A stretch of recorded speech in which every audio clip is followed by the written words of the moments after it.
Well, thank you very much. I just said to Mike, this is fantastic.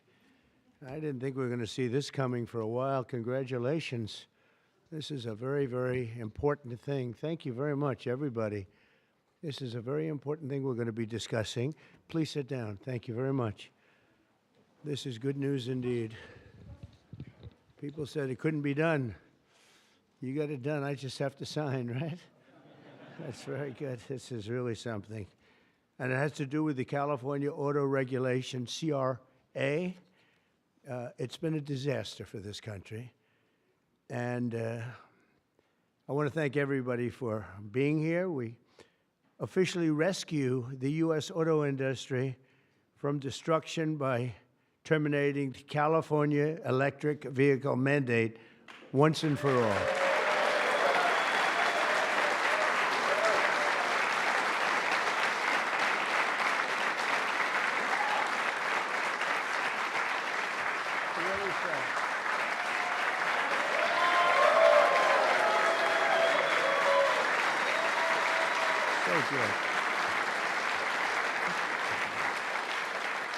They said it couldn't be done, but boy, it's had us tied up in knots for years.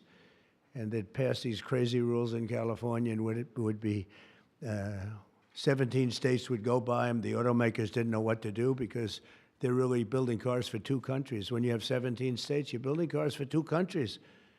And I want to congratulate you all, the Senate, the House, the whole thing. It's incredible. I was going to sign a executive order and give it a shot.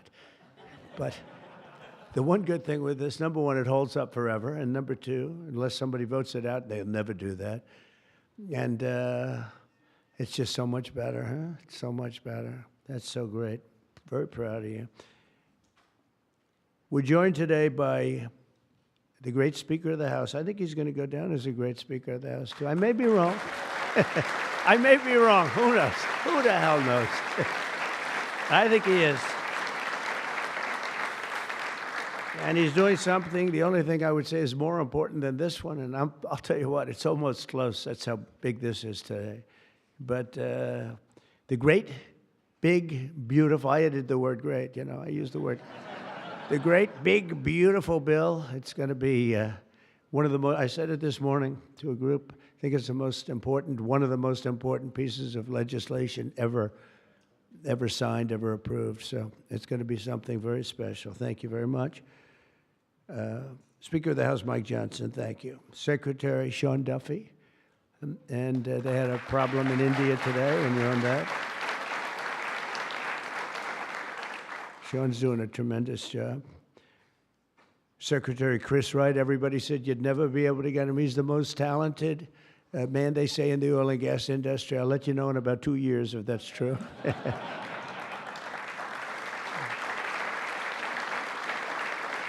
Well, Doug Burgum, you know, I wanted Doug Burgum to head up energy because he was so successful in North Dakota. He's governor.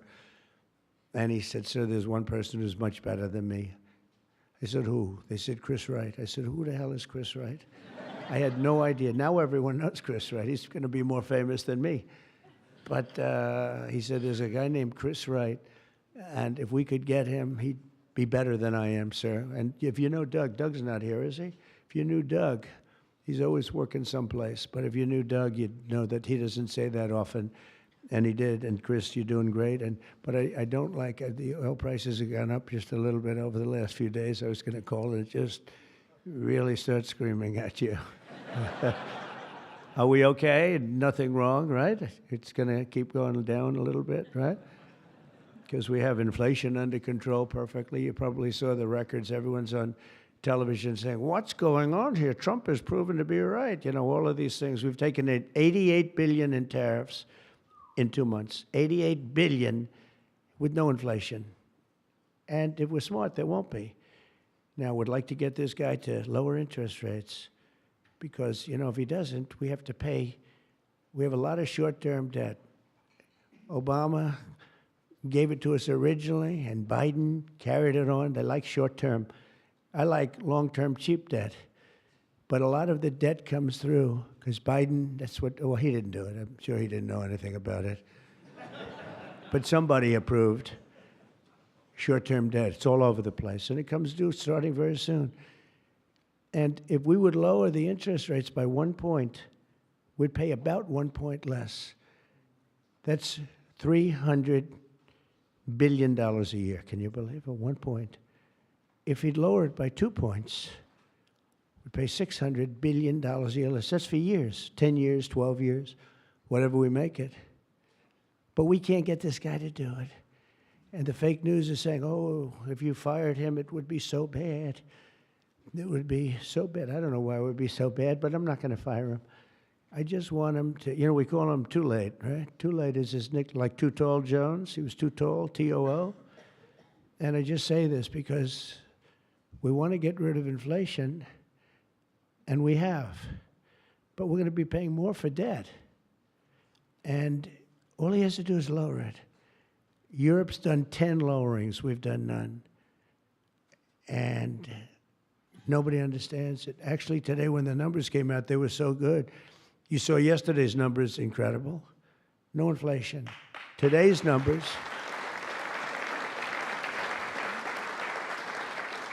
Today just came out, same thing, no inflation. They're all shocked. All these guys are watching from business, CNBC, and all of these different networks.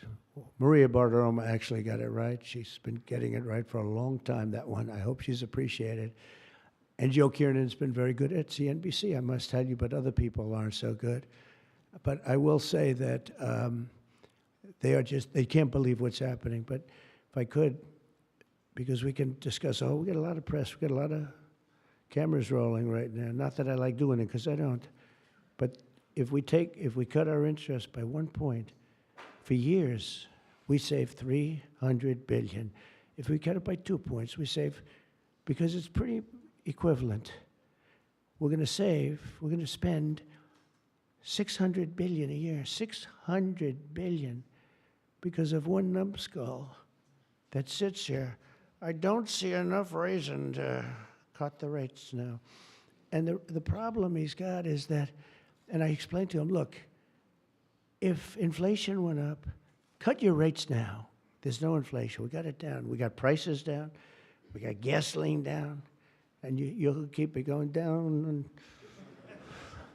But gasoline's down. We drill, it's drill, baby, drill. That's why it's going down. But all that. But think of it. I said to him, he was in my office a couple of days ago. I said, if you think there's inflation, let's find out, because I think we're going to keep it down. I think gasoline's going to be so far down. Oil, energy, it's so much energy. We have so much energy, we don't know what to do with it. But let's say there was inflation in a year from now. Raise your rates. I don't mind. Raise your rates. I'm all for it. I'll be calling you. He'll be too late for that too. But raise your rates. You don't have to keep them up here. If it's going to go up, I'm okay with you raising, but it's down. And we're going out to financing. And I may have to force something. Somebody said, who's the genius that thought of that? I said, it's me. Unlike Biden, I stay awake at night thinking about how to save our country. He was much better at sleeping than me. He could sleep on a beach. He could sleep on a beach with cameras rolling. I can't do that. But I had an idea. I gave it. They said, this is really, we'll go short term for a year. Let this guy get out of office. Somebody will come in, cut it a couple of points, and we'll save ourselves $7, $8, maybe even $900 billion a year. What is he doing? Why doesn't he lower these rates? And with that, we'll get on to the California standard, which is a disaster, okay? So Chris Wright, you're going to get the numbers down. Thank you very much. Lee Zeldin, one of the most important men in this room. He's the man. I get nervous when I talk to him. He's doing a great job. Nuclear, I say, okay, you can take 2 weeks for that approval. It used to take 20 years, then they wouldn't approve it. Now I say, Lee, nuclear, I'll give you 2 weeks for an approval.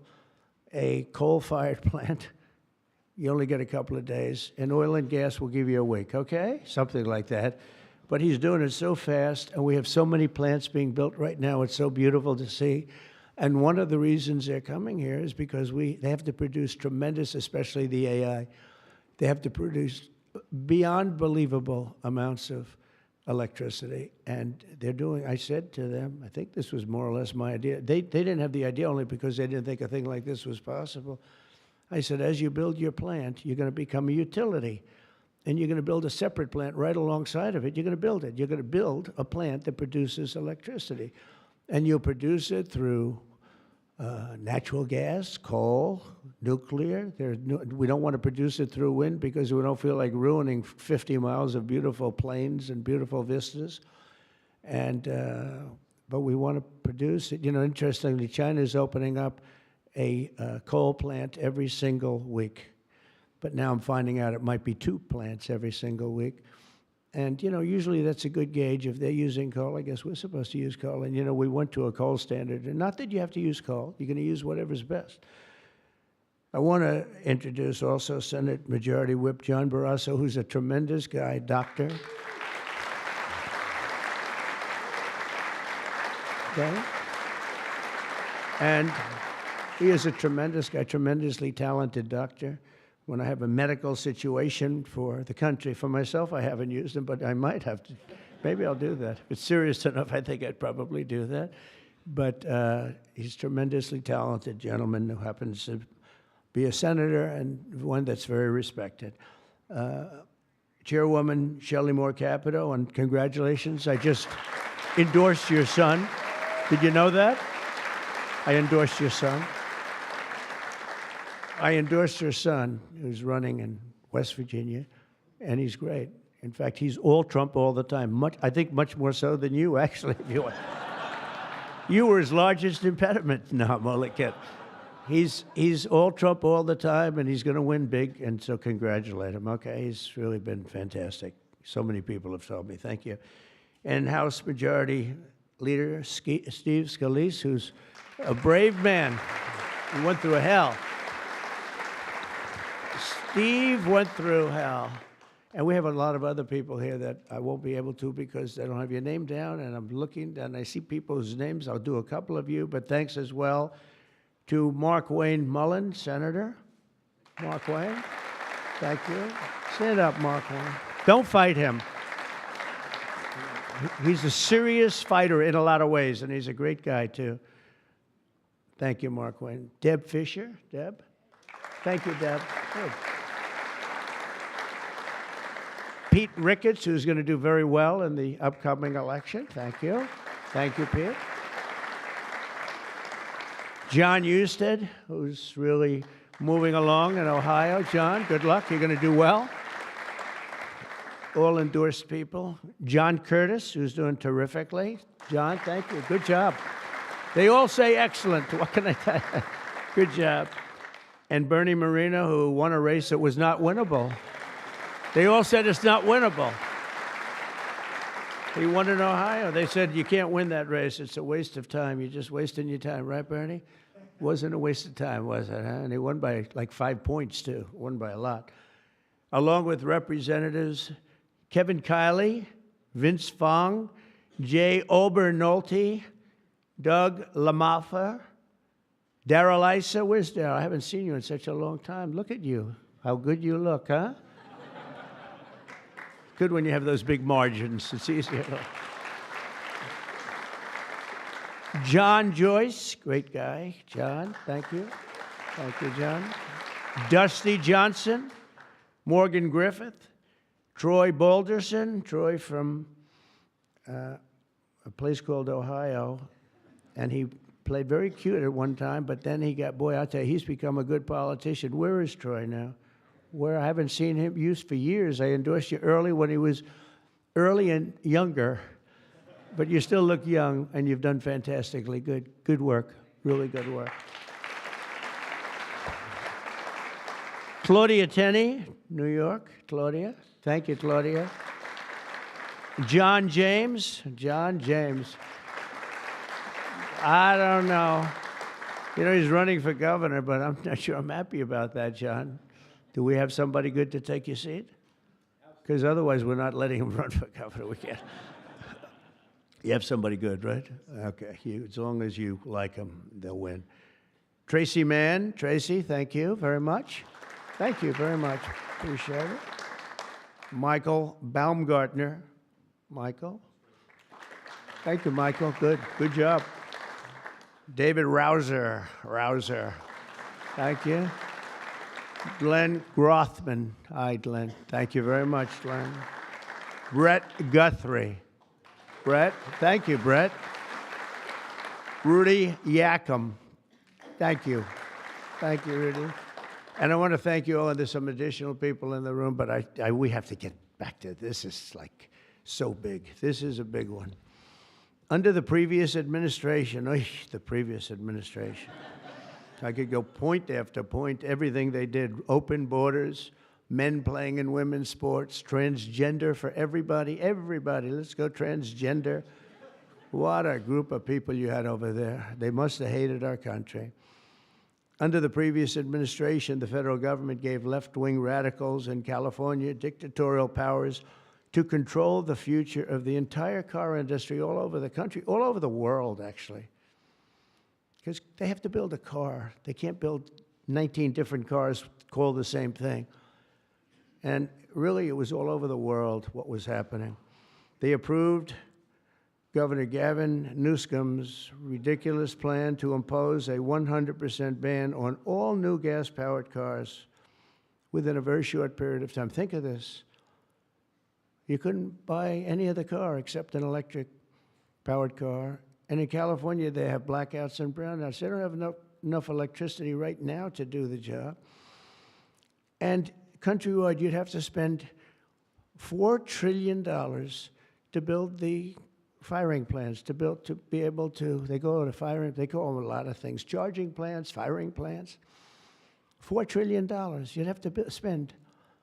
In the Midwest, they built 9 of them. 9 individual, it's like a pump, just like a pump, except instead of gas, electricity comes out. They built 8 of them. $9 billion they spent for 8. 8 little hoses, $9 billion. Now, I'm sure they could have done it for about, 1/1000th of that, but even if they did, it's unaffordable. They approved Governor Gavin's ridiculous, it's so ridiculous. By the way, if I didn't bring the military in, Los Angeles would be burning down right now. It'd be burning just like his damn houses burned down because he didn't have the water that he should have had. He had so much water. They have so much water. We had to send in the military to free up the water. And we did that right after the fires. We told them to do it in the first term. But just like that ridiculous plan, this is a plan to ban, think of it, a plan to ban 100, and they call it the 100% ban on all new gas-powered cars and abolish 75% of the gas-powered trucks. 75%. The trucking industry saw me. They said, sir, it doesn't work. Number one, the trucks are so heavy. They're 2.5 times heavier than a diesel-powered truck. So one of the big truckers owns 28,000 trucks, big company, tremendous company. He said, I go out of business immediately. I'm not going to play games. I mean, he said, did you explain these things to the government officials? Like the truck weighs 2.5 times more than a regular truck, a gasoline-powered diesel.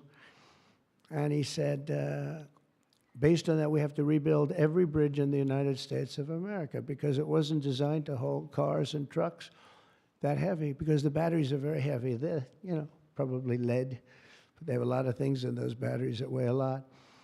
But it's 2.5 times. It's a simple number, 2.5 times. And if you want to do this, you have to spend trillions and trillions of dollars on rebuilding every bridge in the United States, and I guess throughout the world, because they do follow us. And the big rig buses and even cement trucks, they want to abolish certain categories of truck, but they want to go 75% of all of these trucks have to be abolished almost immediately. I mean, the time is just crazy. And they don't go far, another little problem. With a tank of diesel, you can go from New York to Los Angeles if you want to go to Los Angeles right now. But New York to Los Angeles, and you can go back a little bit. With the electric truck, you'll stop approximately 6 times. Enjoy your stop. And the truckers saw me, and I said, did you just explain this? Because this is like, you know, if you explain it, if a person's reasonable for that, he said, we explained it, they didn't care. They said, we're going all electric. They can't be stupid, because anybody that can cheat on elections like them is not a stupid person. But they must hate our country. But I said to this big trucker, he said, sir, I've been buying trucks my whole damn life. He's a rough guy, smart guy. He said, I got thousands of them. I've been buying them for 50 years. And every single year they got better. They got more efficient, they got bigger, they got stronger. I build apartments in my trucks now for the drivers. I said, what's an apartment? That's on the cab, they put this in. And sir, I know you like luxury, but you wouldn't mind living in one of these. I said, maybe I would, maybe I wouldn't. I mean, it doesn't sound too appealing, but I said, so what's the problem? He said, so I noticed one thing. For 50 years, every single year, one thing happened. They got better. They got stronger, they got more efficient, they got faster. They could carry any load. If we went to this standard, we'd go back beyond 50 years. They wouldn't go as far as a truck from 50 years ago. It would be too heavy and have all the other problems. He said, we'd be going backwards. We'd be taking a trucking industry, would be starting all over, but actually it would be worse because it was better 50 years ago than. So I said, what are you going to do if I don't win this election? This was before the election. He said, you don't win the election, I'm going to close up my business because I'm not going to lose he said, I'm not going to lose my ass. I know exactly what's going to happen. It's going to be a catastrophe. It's the craziest thing I've ever heard. They're making you buy stuff that doesn't work. It's no good. It doesn't work. And I'm all for electric. If you want to buy electric, you can buy electric. Cars are great. If you buy the right ones, cars are great. And you should be given the option, buy the electric car, buy a gasoline-powered car, buy a hybrid. Probably not hydrogen, because hydrogen has a tendency that when it blows up, you're gonzo, it's over. They find you 75 yards down the road, you know. Where is he? Well, I think that's him, but I'm not sure. So, you know, they said, we think we can solve the problem. I said, that's not good enough when they think. No, it sounds like it's quite severe. If it doesn't work, Steve, it'll work most of the time, but if it doesn't, it's over. It'll make your accident look like peanuts compared. You wouldn't be around, I'll tell you, because it's pretty bad. But some people like it. I don't know. Let's see what happens. But I would say it's off to a bad start. But because of the size of California's population and the fact that 17 other states follow California, that's the problem. 17 other states follow California. They have the most ridiculous laws I've ever seen for a lot of things. This is just cars, but and trucks and they have a lot of them for other things. But we have, it's called the California Car Standards. And this horrible scheme would effectively abolish the internal combustion engine, which most people prefer. Like so far, I'd say about 90%. In fact, General Motors announced yesterday they're going to spend about $6 billion because of tariffs, and maybe because of my election on November 5th. But because of tariffs, I think, more than anything, they're all coming back. They're coming back from other countries that took them 25, 30 years ago. They're all coming back. We have now almost $15 trillion. They had almost nothing last year, and the year before, they've very, very little. Nobody wanted to be back here. Nobody wanted to come to our country anymore because we were like stupid people. We looked like stupid people. We were laughed at all over the world. Now we're not laughed at anymore, I can tell you that. But they wanted to shatter our domestic supply chains and literally grind civilization to a halt. We would have gone so far back. It's hard to believe, actually. Hard to believe when you don't have enough electricity to give a person a little air conditioning in the summer, and now they want you to take electricity and fire up all these cars. But we're not going to let that happen. Meanwhile, all of the auto jobs would be shipped to China because they're very strong on electric. And it lives off an estimated 200,000 American auto workers would be destroyed. It's one of the reasons I did so well with the United Auto Workers. And now I'm really doing well with them. I did phenomenally with them. No Republican ever got any numbers like I got. And the Teamsters, too. Sean O'Brien, the head of the Teamsters, these guys, they like Trump because I produce jobs. They know that. Everybody knew that the auto workers knew better than anybody how good the tariffs were. And the head of the auto breakers, I don't know him at all, but he didn't like me at all. Now he's going around saying, this guy's unbelievable. He was very nice to me the last few months. During the campaign, no, but if I've proven, I've proven it. I've done what I said I was going to do, and we've brought back tremendous numbers of jobs. And you're having auto plants built all over the country, all over. There's never seen anything like that. They're leaving from Mexico. They're leaving from Canada. They're leaving from other parts of the world. If they want a Mercedes-Benz, you're going to have it made here. It's okay to have a Mercedes, but they're going to make it here. Otherwise, they're going to pay a very big tariff. They already are. That's one of the reasons we have $88 billion. It's a lot of money. But that's peanuts compared to what we're going to be making in another few months. They haven't even kicked in yet. But we're not going to let any of these bad things happen, these stupid projections that I've been reading about for the last 6 months. I think these people are either corrupt or really dumb. And they're supposed to be economists. In the campaign, I promised to end this disaster, and today our Republican majorities in Congress have delivered. And I don't know, I can't imagine. It's so obvious. It's so good. Did we get any Democrat votes? Did we get one? Two? Who?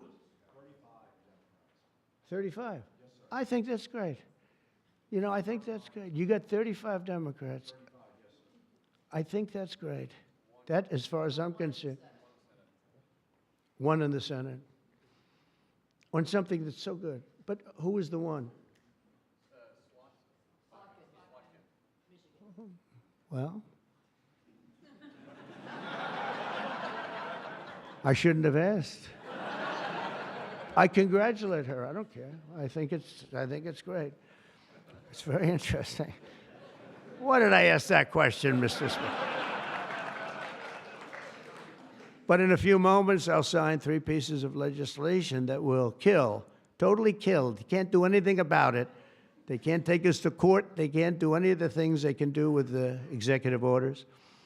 And it's permanent. I'll sign 3 pieces of legislation that will kill the California mandates forever, and they're never coming back. Now, the auto companies are the most happy because now they're going to be designing and building one auto. It will be much cheaper. It's a much less expensive. They were showing me, one of the most respected people was showing me that to save a little, like a half a glass of fuel, cost them thousands of dollars with new computers and stop it. The engine has to stop and then turn on and blah, blah, blah. And I said, does it work as well? No, it's terrible. It's terrible. And that's to save a little bit of fuel, this much fuel that Chris Wright can produce with one extra little oil well someplace, right? A small one, a very small one. But think of it. Your cars are going to cost you $3,000, $4,000 less, and you're going to have what you want. And again, you can get any car you want. You can get electric. A lot of people love the electric. They like Tesla. So do I, in all fairness. I like Tesla. And I like others too. But I also like combustion engines. And there are reasons for a lot of things. When I was in Iowa, we had an unbelievable victory, if you remember. Remember? That was nice. You won by so much, nobody even talked about anything else. But that was a great victory. But it was unbelievably cold that night. And I was going to watch my victory in the area where I was going to make a speech. And the whole place was littered with cars. I said, what happened? They were electric cars, and they don't work in cold. I said, I didn't know that. And they don't work in extreme heat either. Other than that, they're wonderful. But No, but if you're in a cold climate, you know, how do you do that? But they're electric cars, and I noticed that, and then I didn't pay much attention because we won by about 65 points. So I was more interested in that. But I do remember that scene. I said, what the hell is going on over here? This historic action will also help us reduce inflation and bring down the price of automobiles and electricity very, very substantially. You know, we're building massive electricity right now. It's already started because of that guy right there, Lee Zeldin. By far the most important man in the room, Mr. Speaker. Stand up, Lee.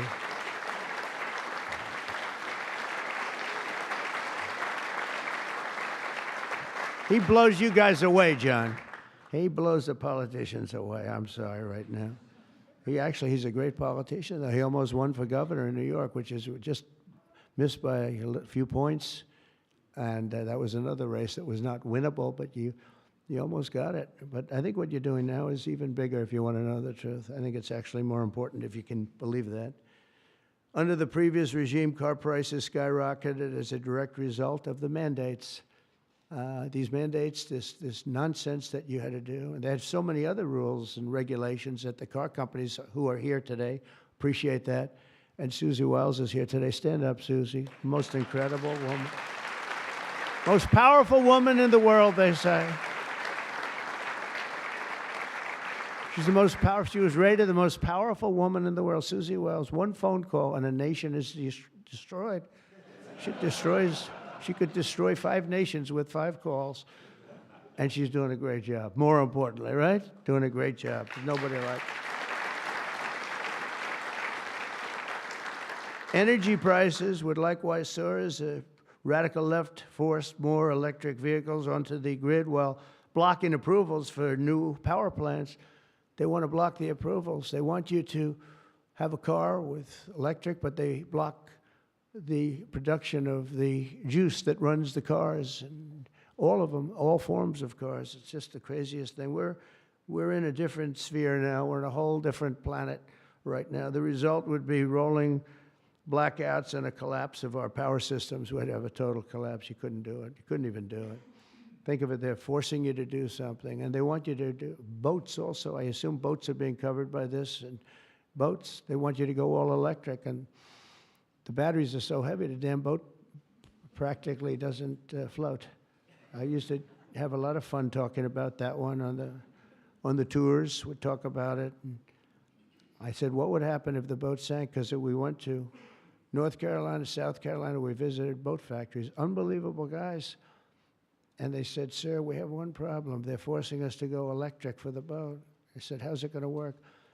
The boat will not float, sir. So heavy, and it won't go fast, and lots of other. And I did ask him a question, because I have a lot of background. My uncle was a big shot at MIT, the smartest guy. He never had a smarter guy, and I guess I have a little of that. My first question was, what would happen if the boat sank? Do you get electrocuted? Remember I said that?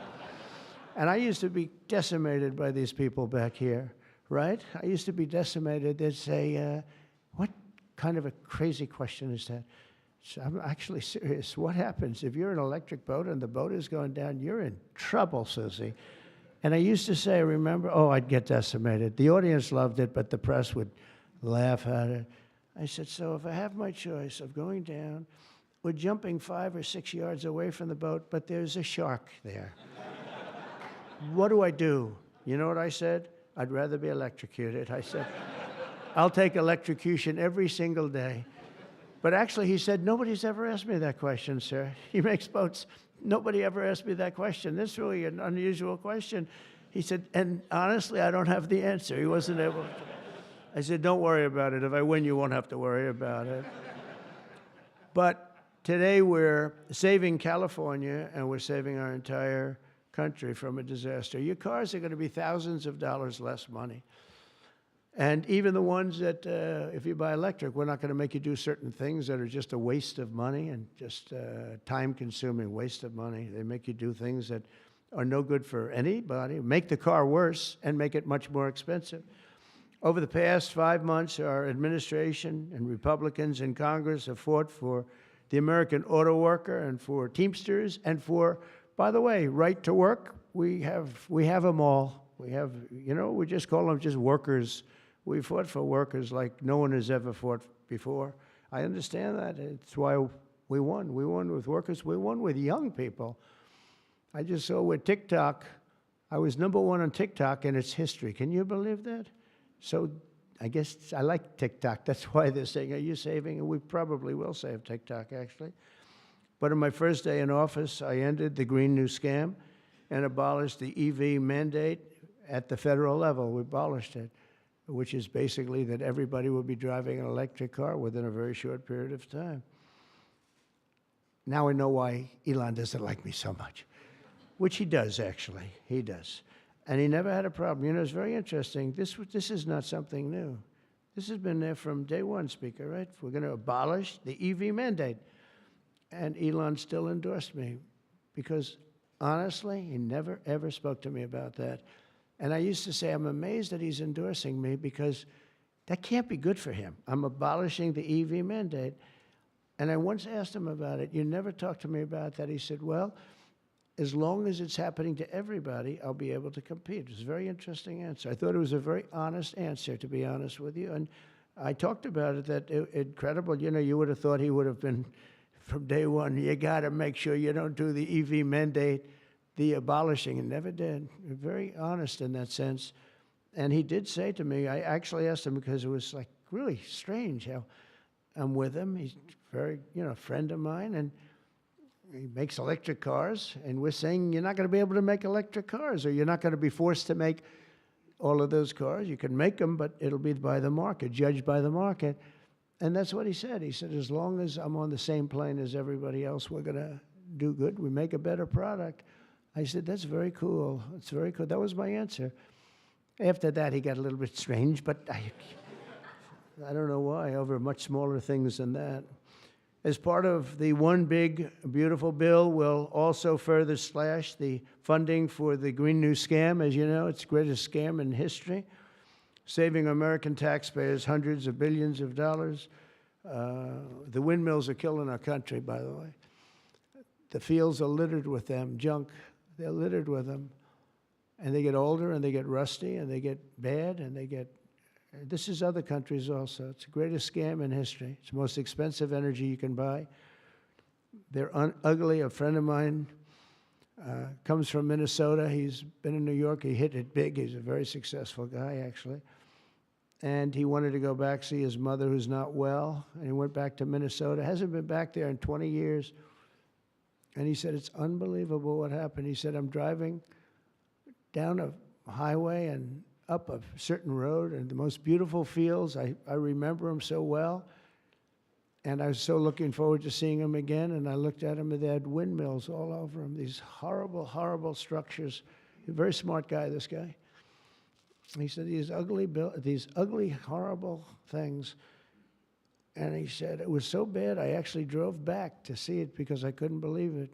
Before I even got to my mother, I drove back. I said, how much do you like your mother?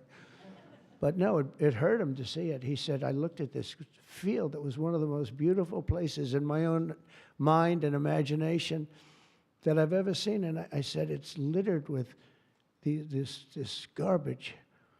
It looked like a junkyard, he said.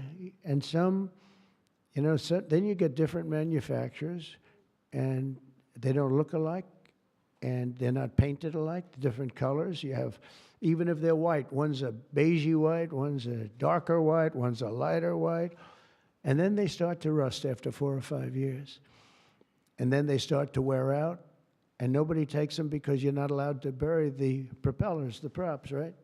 You can't bury the props for some reason. I don't know why, but they say that you can't bury a certain type of fiber, and if it goes in the ground, we're all going to die.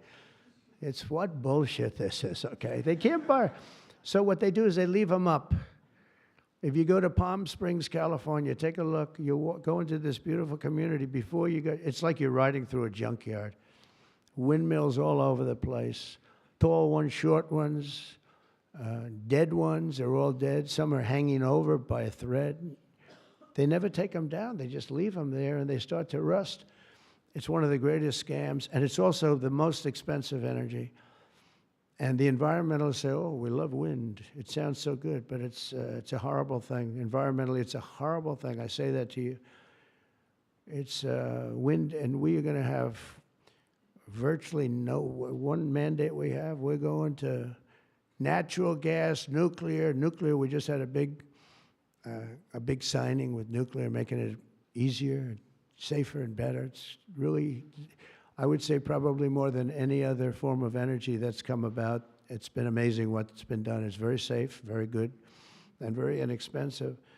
But we're not going to let windmills get built because we're not going to destroy our country any further than it's already been destroyed. You go and look at these beautiful plains and valleys, and they're loaded up with this garbage that gets worse and worse looking with time. It starts when the rust comes. 4.5 years, it starts to rust. And it's very expensive to paint them. So they don't paint them, and they're horrible. What's happened is horrible. So we're not going to approve windmills unless something happens that's an emergency. I guess it could happen. But we're not doing any of them. I hope the Senate will soon pass a bill the House can quickly approve and get to my desk by the 4th of July. We'll have this done. And to further defend our auto workers, I imposed a 25% tariff on all foreign automobiles. Investment in American auto manufacturing is surging because of it. They have Mercedes all over. They pay 25% if they don't make the car in the United States. And because of that, and this could have been done long before Trump, this could have been done by any one of the presidents. I did it with China. The reason you don't have Chinese cars here is because I imposed it my last term. I actually asked the question. I said, do we have any Chinese cars here? No. Why? Because you imposed a 25 or 27.5% tariff on Chinese cars. So they're not coming here, but they are going to Europe all over the place. But I love China. We just made a deal, and I respect President Xi a lot. And we made a deal that's good for both countries. The deal we made with China, good for both countries. Going to be a lot of money made, and it's going to ultimately open up China, which is the ultimate thing. And I'm going to be working with President Xi. We had a long talk about it. And that's going to be good for China. It's going to be good for us. But we're going to be opening up China. That's bigger than what we signed. And I think had we not signed it, that wouldn't be happening. It's going to happen. It's going to happen fairly soon. But to further defend our auto workers, I imposed this 25% tariff on all foreign automobiles and investment in American manufacturing and auto manufacturing. All manufacturing is surging. And I might go up with that tariff in the not-too-distant future. The higher you go, the more likely it is they build a plant here. Ford has just announced that it's going to invest $500 million in some of the things involved in what we just did. General Motors is going to spend $4 billion. They just announced that yesterday. Stellantis announced that it's going to reopen its Belvidere assembly plant. That's good. I know the plant very well. Had a lot of problems. They're going to spend $5 billion. And Hyundai announced that it will invest $21 billion in America. They wouldn't have invested 10 cents if we didn't have tariffs, including for manufacturing American steel, which is doing great. American steel is doing great now because of what we did. You wouldn't have, if I didn't put tariffs on steel, they were dumping steel. China and a lot of other countries were dumping steel in our country. Garbage steel, dirty steel, bad steel, not structurally sound steel, real garbage, but it was still there, lots of it. And if I didn't put tariffs, I put 25 and 50% tariffs on steel, right? John James would put tariffs on steel, and we were doing great with steel. Now we're really doing great. A big investment is being made in Pennsylvania. You've been reading about it. They're going to spend $17 billion on U.S. steel. And all the steel workers wanted it.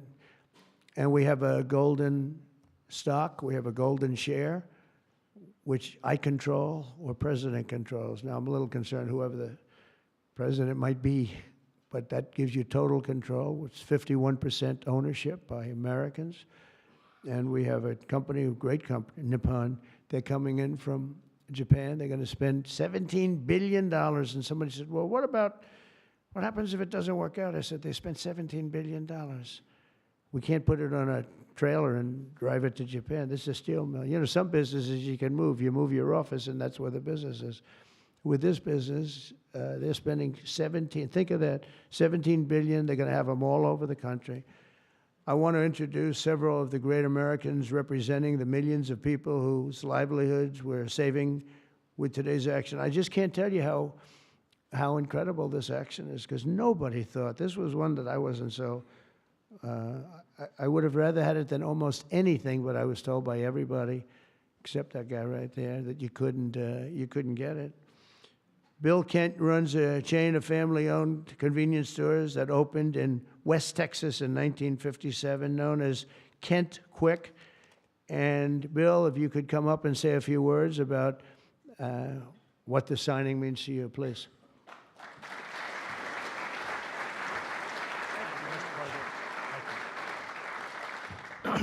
Wow, you're probably wondering why I've called you all here today, right?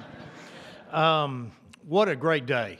From my perspective, I'm in the convenience store and petroleum marketing business, and what this does is it gives us freedom. It gives the consumers freedom to pick what kind of car they want, but more importantly for us, it gives us the ability to plan going forward, because with mandates, we were forced to have to look at putting in infrastructure that frankly is extremely expensive and doesn't give you any return.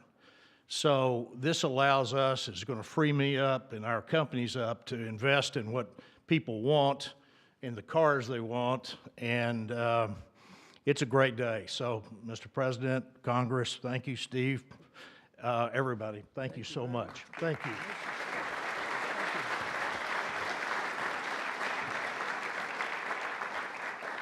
And a friend of mine for a long time is John Hess. He's one of the top CEOs in the country, and he's now the CEO of Hess Corporation, one of the biggest oil producers, and he's a fantastic person with great knowledge of the subject matter. Can you say a few words, John? I see you in the audience. Come on, thanks.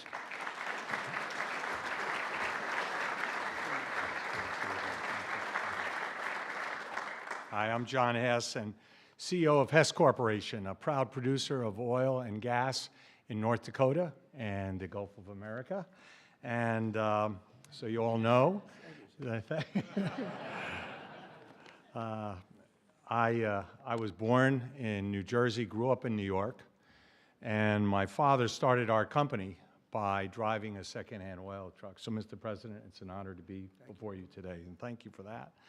Mr. President, during your campaign, you made a commitment to the American people to repeal unworkable and costly mandates for cars and trucks and let the consumer choose what type of vehicle they drive. Today, with the bipartisan support of Congress, you're making good on that promise. I'd like to recognize Speaker Johnson, Leader Thune, other members of Congress whose tireless efforts were critical to the outcome we're celebrating today. And a special thank you to Senator Capito for her leadership.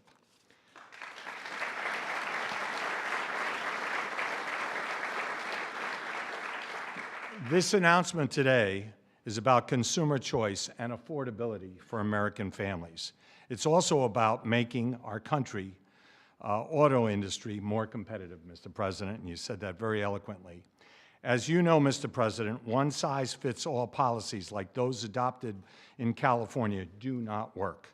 America, in every state, every American should be able to choose what they want to drive, not the government.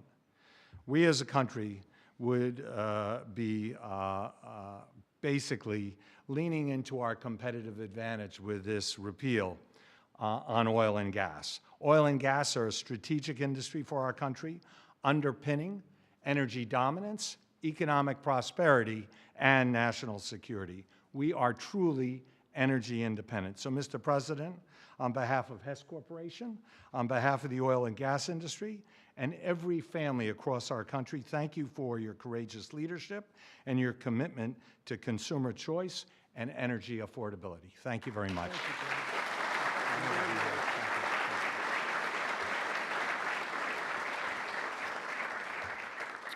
very respected guy. The California EV mandates would also have devastated our nation's incredible truck drivers and the trucking industry, and I gave you a little bit of a rundown on that. But a diesel-powered semi-truck can drive from Reno, Nevada, I'll give you some other locations, Nevada to Los Angeles, California, and back on a single tank of diesel oil, diesel fuel, but the same exact journey would require an electric truck driver to stop also 6 times at recharging stations, adding an estimated 9 hours to the trip. I don't know too much about the trucking industry, but this is not sounding good.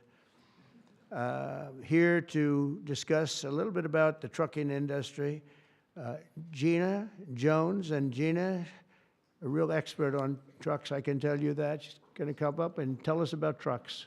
Thank you, Gina. Thank you, Gina. Thank you, Mr. Thank President. you very much. And thank you, members and Congress.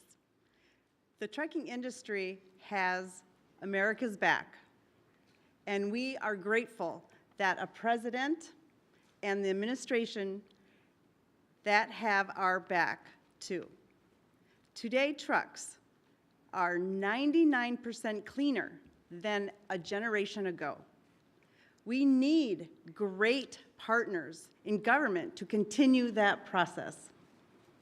We cannot allow one state's regulations to disrupt our entire nation's supply chain. Allowing California to do so would have negativity impacted the hundreds and thousands of truck drivers who deliver critical goods across the country each and every day.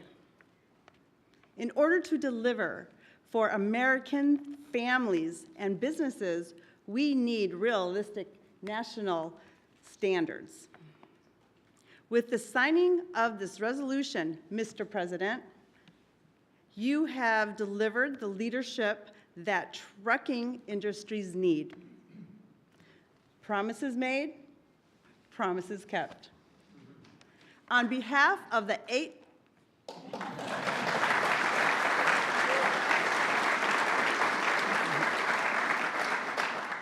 On behalf of the 8.5 million Americans who work throughout the trucking industry, I thank you. Thank you very much. Thank you very much. Great job. So just to wrap it up, I say under the Trump administration, we will restore the full strength, might, and glory of the American auto and trucking industry. We'll protect our truck drivers, auto workers, small business people, and manufacturers all over our country, and actually all over the world, and that's okay too.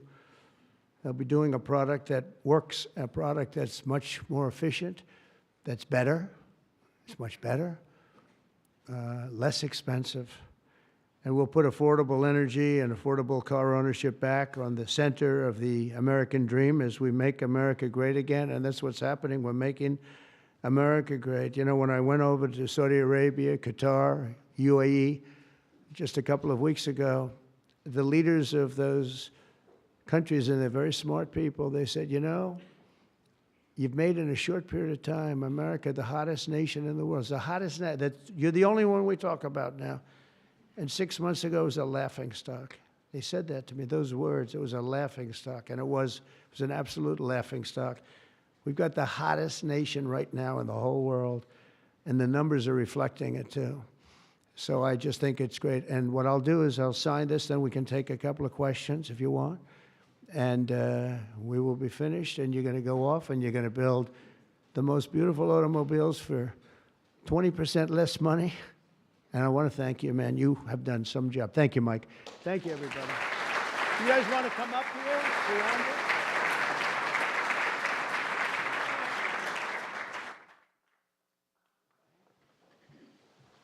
Come on, surround it.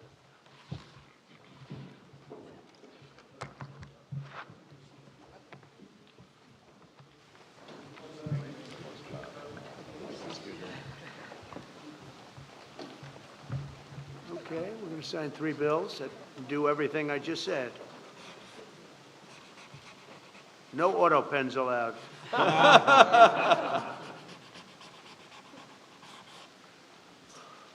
That's for you. Keep that mic.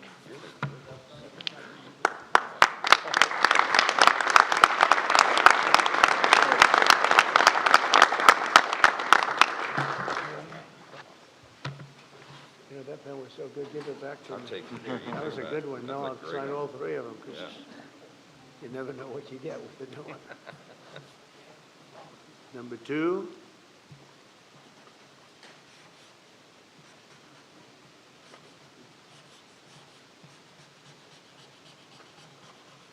Very steady hand. It's very important. Very steady.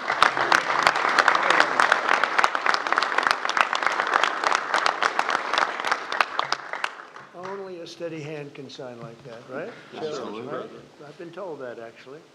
And here's number 3, and it all goes into effect. Everything I said goes into effect. Lower prices, better cars, and choice. sense. You can say choice. We have choice for education, and you have choice for cars now, right? Common Right, sense common is right. sense. You're right. Common sense is right.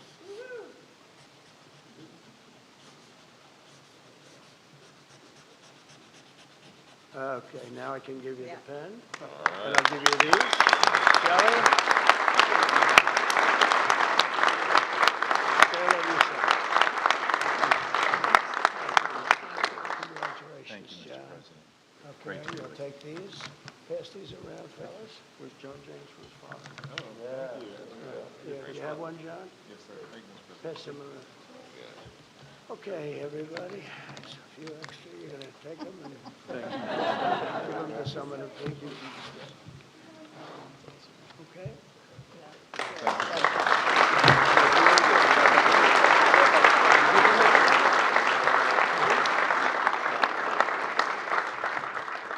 Go ahead, please. President, Mr. President, how? Mr. President. All right, Brian, yeah, please. I have some very close friends who run some of the largest auto dealerships in Southern California, Rusnak Automotive Group. Good. Their message to you, they're 100% behind you right now. They know they're going through some soft sales period. It's true. They're in it for the long haul. What's your message to thousands of auto dealerships across this country that are kind of navigating through this tariff? Yeah, they're gonna do better than ever before. They're gonna sell cars in America at levels that they've never even thought of before. And they're gonna make more money than they ever made before. It's gonna be great. They're gonna be selling a better car too. It's gonna be a better product. And they're behind you 100%. I know, I know that. They have been behind me, right? They knew it was right. They've been asking for this for 25, 30 years, in all fairness. No, they're very happy. I told you the Auto Workers Union, we got tremendous votes. But they like me today even better than they did on Election Day on November 5th, because they see the results now. They're all happening. And yeah, and they have plants moving in, Brian. A lot of plants are moving in. Thank you very much for that question. Yeah. Trying to kill the auto industry. Oh, he was killing the auto industry. I don't think he knew it. I think he's a guy who, he's just got a faulty thought process. You look at that train, the train is the most, I've seen people, stupid people with cost overruns for years I've watched, where something would cost twice as much or 3 times. But this thing is costing 20 times more. It's the most incredible disaster I've ever seen. That's one. The cars are just as bad. Everything's bad. And now you have this situation. So his own sheriff, who's a good man, by the way, said 2 days ago or 3 days ago that we could not have done this without the military. They were going to take over this whole, they couldn't have done it.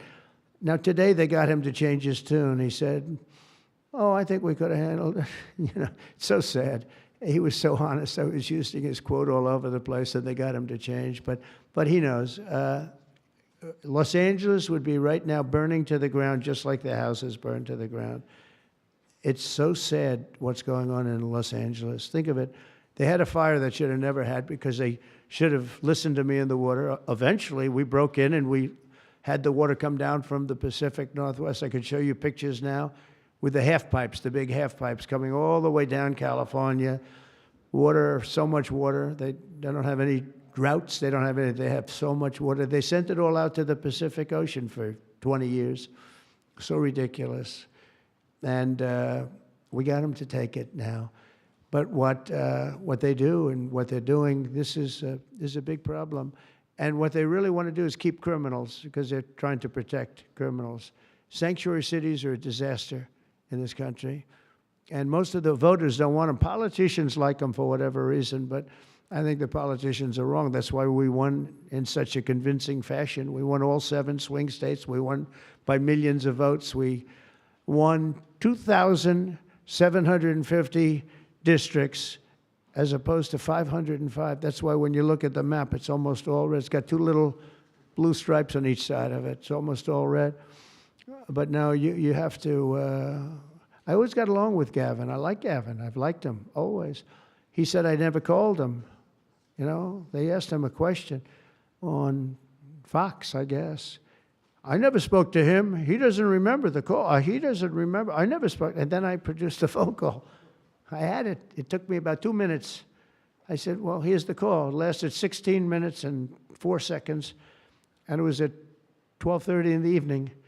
I actually made a call, didn't pick up. I called him a second time, and he picked up. And I told him, I said, you have to get your ass in gear because you're going to have a problem there.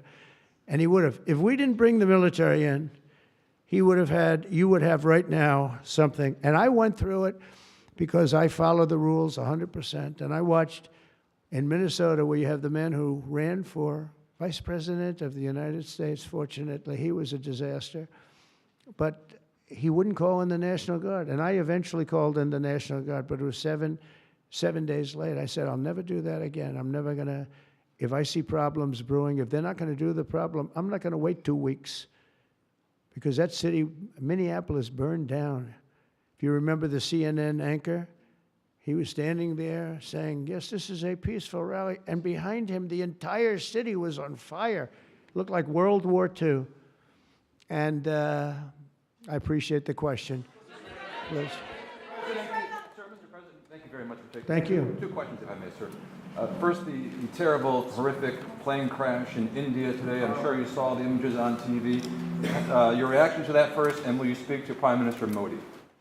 The plane crash was terrible. I've already told them anything we can do. It's a big country, a strong country. They'll handle it, I'm sure. But I let them know that anything we can do, we'll be over there immediately. But it was a horrific crash. It looks like most are gone. They actually maybe have a couple survivors, which is just heard. But that was a horrible crash. Nobody knows. Nobody has any idea what it might be. I gave him a couple of pointers. I said, maybe you'll look at this or that. You know, we saw the plane. It looked like it was flying pretty well. It didn't look like there was an explosion. It just looked like the engines maybe lost power. But boy, that is a terrible crash. It's one of the worst in aviation history. Yeah, second? How confident are you, sir, that conflict with Iran can be avoided? Well, I'd love to avoid the conflict. Iran's going to have to negotiate a little bit tougher, meaning they're going to have to give us some things that they're not willing to give us right now. I'm the last person. I've kept us out of wars. We defeated ISIS completely, 100%, and I haven't had it's peace through strength. I believe in peace through strength. We have the greatest military in the world. I rebuilt the military, as you remember, for 4 years. I rebuilt the military, and then we gave a chunk of it away, but it was still peanuts. It was a lot, but it was peanuts compared to what we rebuilt. Gave it to Afghanistan. One of the most embarrassing moments in the history of our country with the whole withdrawal, the way they withdrew was very embarrassing. But we rebuilt the military. We have the greatest, strongest military. We defeated ISIS. We defeated ISIS.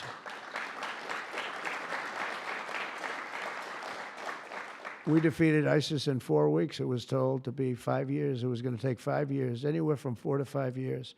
We did it in 4 weeks. With, by the way, headed by the general who's now the head of the Joint Chiefs of Staff. That's why he's there. He said it would take 4 weeks, and he did it in 4 weeks. He did actually a little bit faster. So we have a great country, and we're going to keep it that way. And when it comes to Los Angeles or other cities. If we see other cities are gearing up, and these people are agitators, they're paid, they're professionals, they're insurrectionists, they're troublemakers, they're all of those things, but I believe they're paid, and we're going to find out through Pam Bondi and her great staff, her great people at Justice, who they are. And Mike, I think you're doing some investigations in that in Congress, but we're going to find out who they are, because they're really, I think what they're doing is unbelievably illegal. Just one thing, so they took the bricks away from people. They're walking in with satchels of bricks. Now, why do you have bricks? You have bricks because you throw bricks. They're very potent. If they hit you, they kill you.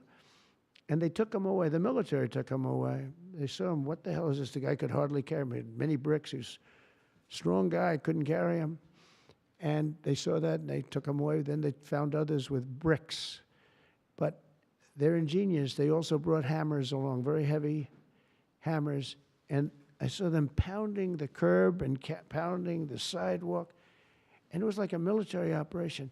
This guy's pounding strong, boom, big shots. And it was breaking up granite, the granite curbs.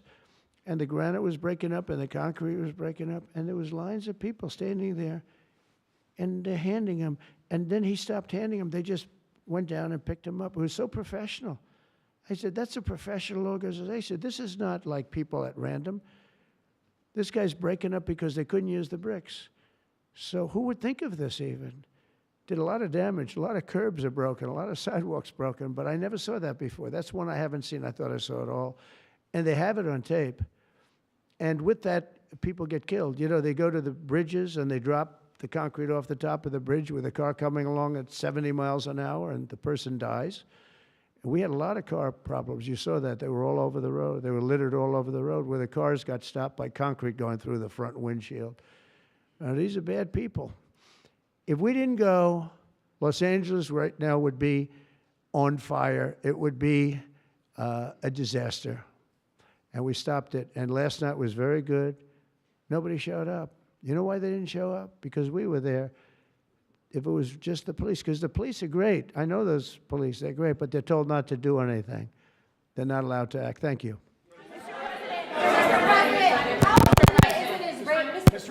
Mr. President, how imminent is an Israeli strike on Iran?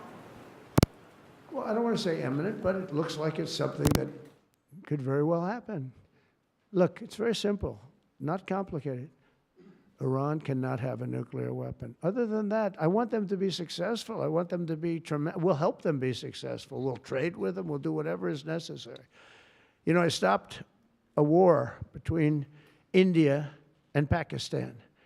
And I stopped it with trade. I don't think I've ever seen a story written about it, but it was pretty cool. They were getting ready. Pakistan was their turn to hit, and eventually they're going to go nuclear.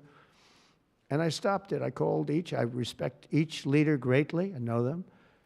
And I spoke to them, and I talked about trade. I said, but you're not trading with us if you're going to go to war, if you're going to start throwing nuclear weapons around.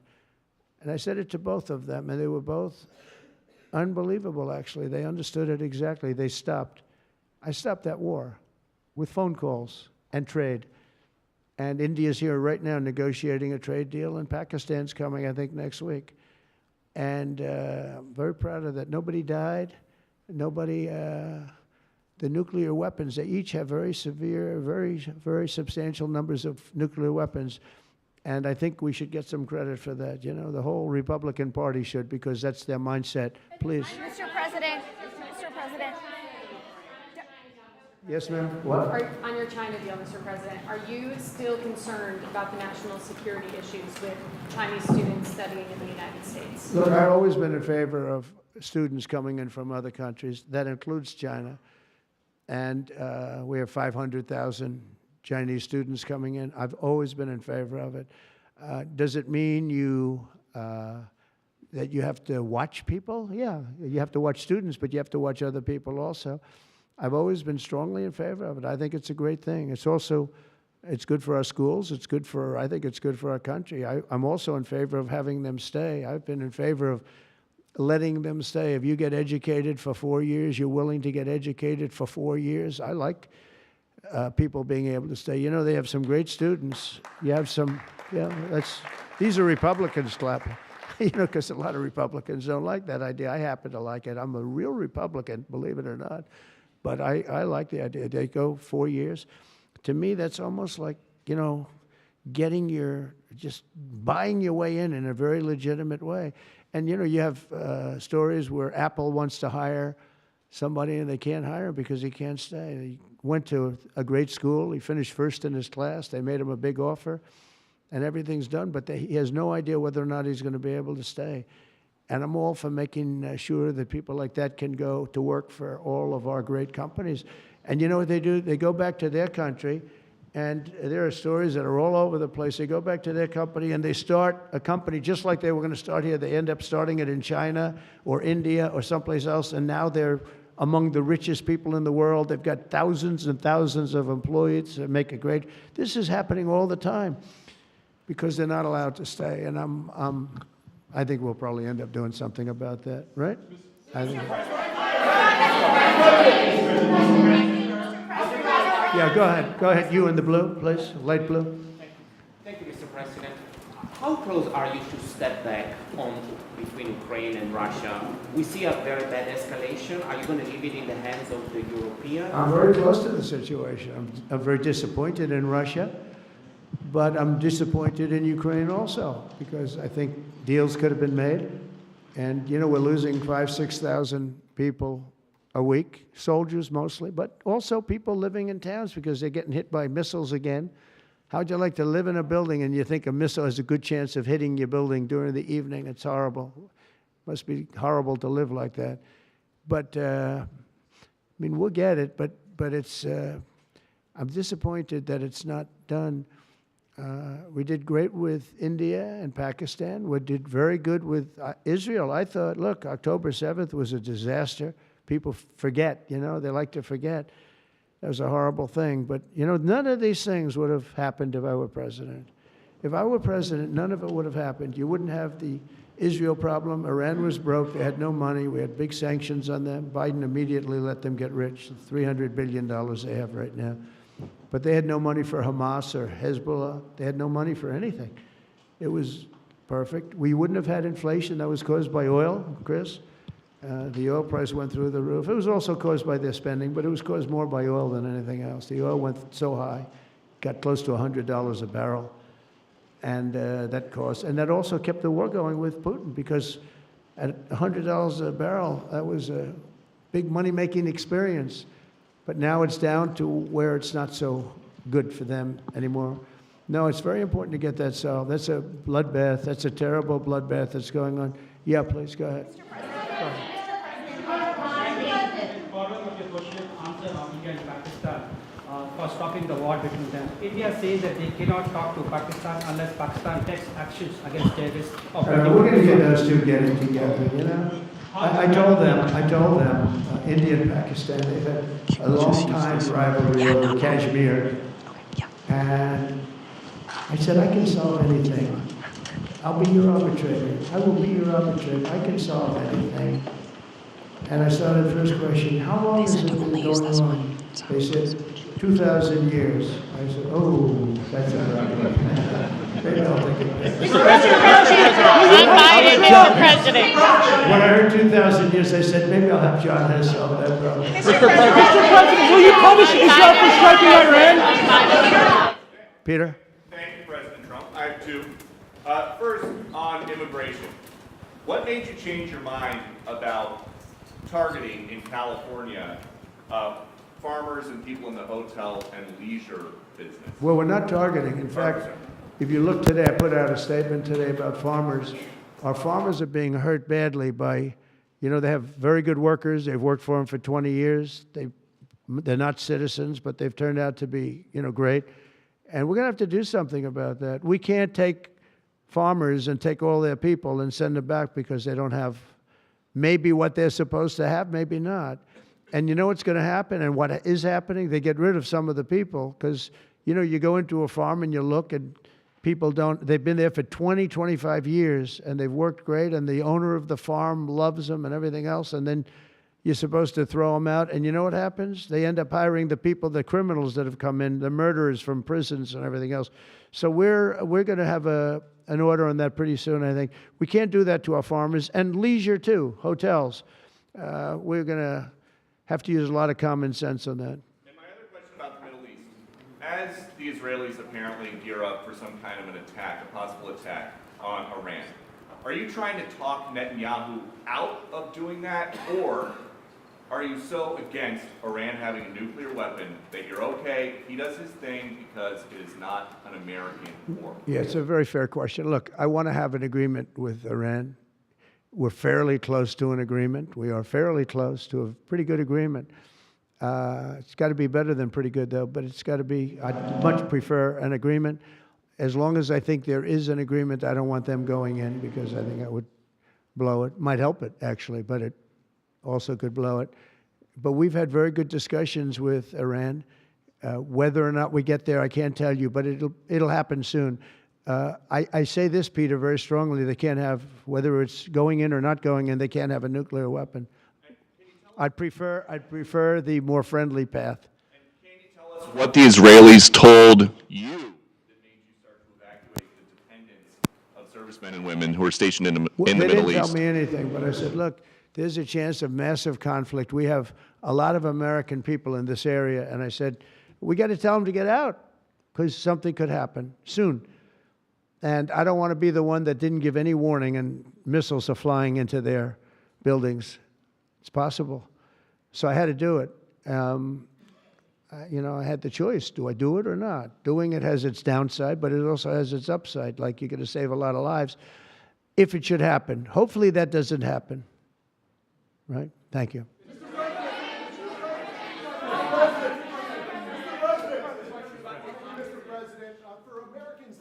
Washington on Saturday for military parade. It's going to be a great day. What would you like folks to take away from that day? What would you hope that they would remember? And also, Mr. President, our country is, and how strong our military is. We have the strongest military in the world.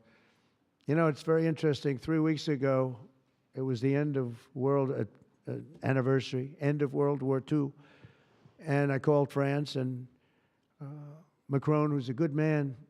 I said, what are you doing? He goes, we're celebrating World War II, our victory. I said, your victory?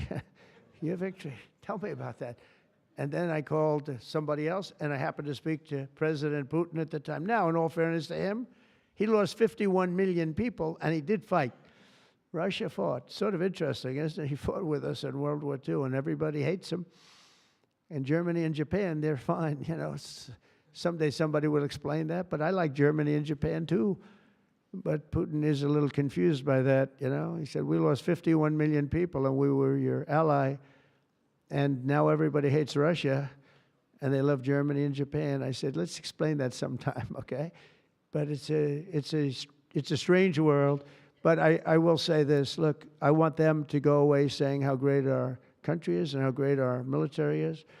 And I was making all these calls. For some reason, I spoke to like 4 different places. Sir, are you celebrating? And I said, you know, we won World War II and World War I, right? We won them. And yet we're the only country that doesn't celebrate. Everybody's celebrating except us. And I said, we should celebrate too. There are several No Kings protests planned across the country on Saturday as well. What are your thoughts on those? What do they call? No kings? No Kings. I don't feel like a king. I have to go through hell to get stuff approved. A king would say, I'm not going to get this. A king would have never had the California mandate to even be talking to him. He wouldn't have to call up Mike Johnson and Thune and say, fellas, you got to pull this off, and after years we get it done. No, we're not a king. We're not a king at all. Thank you very much.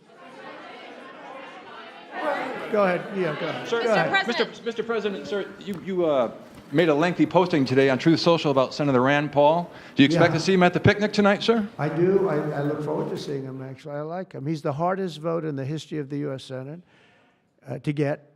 Probably won't get him, but he's a very tough vote. I mean, he's a very tough vote. He's always been a friend of mine. You know, I endorsed him and got him elected. I got him elected twice. But I don't think he understands how great this bill is. This is a great bill. No tax on tips, no tax on, you know, the Social Security payments. It's unbelievable what happens. No tax on overtime. You work overtime, no more tax. It's so, those are big, but they're minor compared to the big things. Taxes reduced. And let's look at the other side. If it doesn't get approved, a 68% tax increase, 68%, including the fact that the Trump tax cuts kick in, but it's a 68% tax increase and many other bad things. I don't even want to, some of them are so bad I don't even want to talk about them. I think it's one of the greatest bills we'll ever pass in this country, and I think that Leader Thune and this gentleman right here, what he's gone through on this with, we started off with a majority of 1, now I guess we have 7, so it's like easier, but it's really sort of 3. It's 7, but it really equates to 3, right? And we have great support. I mean, I can't tell you, I can't guarantee, but when you have a majority of essentially 3, where you can't lose anything more than 3 votes, and you get it passed, it's pretty amazing. And I think it's going to haunt the Democrats because most of the bill is common sense. It's tax cuts, it's border wall funding, it's military funding properly spent. It's all things that are like common sense. They're all good. There's nothing tricky about it. It's basic stuff. And we don't intend on getting one, think of it, not one Democrat vote in the House. Mike, not one. Maybe somebody will come along. I don't know how they can run for office. So many different things. We're gonna, very important, Medicare and Medicaid are gonna be strengthened, not hurt.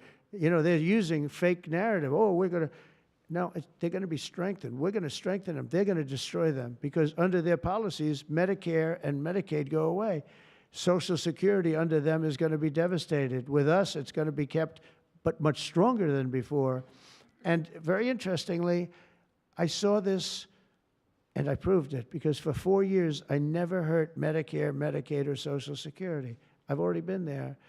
But they're going to destroy Medicare, Medicaid, and Social Security. They're going to wipe them out, in my opinion, because their policies are so bad, the country will have no money to pay for them.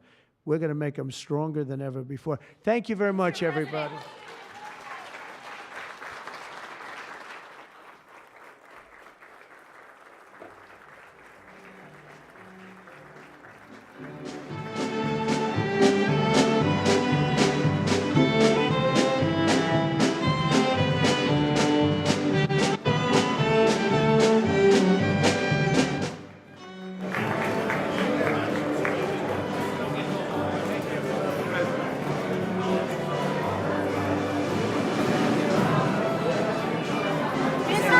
Mr. President, use your red line. Protest. Thank you to run.